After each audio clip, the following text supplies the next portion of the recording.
اگر آپ کینسر کی دوا لے رہی تو انشاءاللہ یہ 15 پتوں کا آپ گھر پہ بیٹھ کے کاڑھا بنا کے پئیں گے تو انشاءاللہ آپ قدرتی تیار ہو جاتے ہیں گھر پہ بیٹھے بیٹھے انشاءاللہ، اور یہ کینسر کے جراثیموں کو مار دیتا.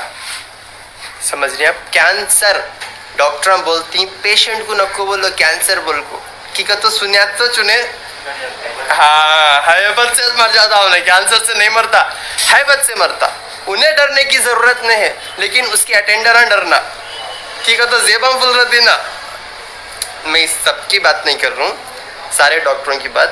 کچھ ایسی گندی نیت سے جو ہے ایسا بزنس کرتی ہیں، تو میں صرف آپ کے محنت کے پیسے بچانے کی کوشش کر رہا ہوں اور حق کی بات کر رہا ہوں اور آپ کو اللہ کے طرف لوٹانے کی کوشش کر رہا ہوں. اللہ کے بندے ہمیشہ اللہ کی پناہ میں آنا، بس یہی میرا ایک ارادہ ہے. اسی وجہ سے میں یہ کام میں اتنی محنت کر رہا ہوں، تو اللہ بھی میرا ساتھ دے رہی اور لوگوں کو شفا عطا کر رہی. اور اسی ایک نیت سے میں سارے آپ کو ریمیڈیز بول دے رہا ہوں کہ آپ کو میرے پاس آپ کو ملنے کی بھی ضرورت نہیں ہے. انشاءاللہ گھر بیٹھے بیٹھے آپ تیار ہو جا سکتے ان نعمتوں سے انشاءاللہ.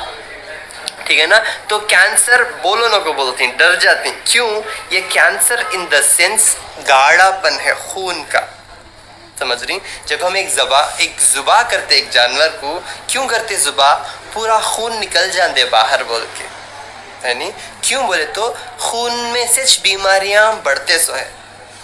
اب جب ہم خون نکالتے تو امیڈیٹ 2-3 منٹ میں خون گاڑھا ہو جاتا، گاڑھا ہو کے لال سے کالا ہو جاتا. سمجھ رہی؟ تو یہ خون کا کلاٹ بنتا ہماری باڈی میں اور وہ کالا ہو جانے کے بعد وہاں سے جراثیم پیدا ہوتے جو کینسر کا روپ لے لیتے.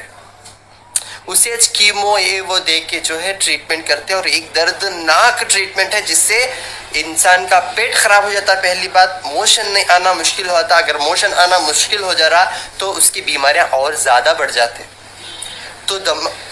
تو یہ خون جو ہے گاڑھا اس لیے ہوتا جب انسان پریشر ڈالتا دماغ پہ پریشر ڈالتا. کیوں؟ دماغ کا خون پورے باڈی تک سپلائی ہونا بہت ضروری ہے، یعنی دماغ کا خون پورے باڈی تک سپلائی ہونا ضروری ہے. اور جو ہے اگر سپلائی ٹھیک سے نہیں ہو رہا تو کینسر کے گڈھے کو اور جو ہے بڑھاوا دے جیسا. تو جن کسی کو بھی کینسر ہے دماغ سے آپ نکال لو کہ آپ کو کینسر ہے.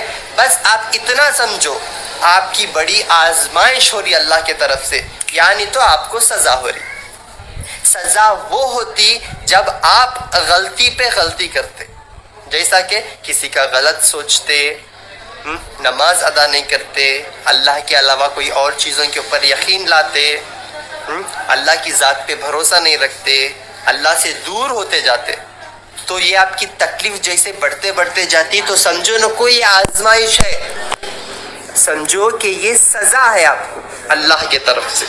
اگر یہ آزمائش ہوتی تو آپ بھٹکیں گے نہیں، آپ ایک ہی راستے پہ رہیں گے، حق کے راستے پہ رہیں گے، ایمان کی موت بھی مریں گے. اگر مر گئے تو بھی انشاءاللہ آپ جنتی ہو جائیں گے. اگر آپ صحیح راستے پہ ہیں، نماز ادا کر رہی، شرک نہیں کر رہے اور اللہ کے علاوہ کوئی سی چیزوں کے اوپر بھروسہ نہیں کر رہے، کسی کا خراب نہیں سوچ رہے، تو انشاءاللہ یہ سزا نہیں ہوتی، یہ آزمائش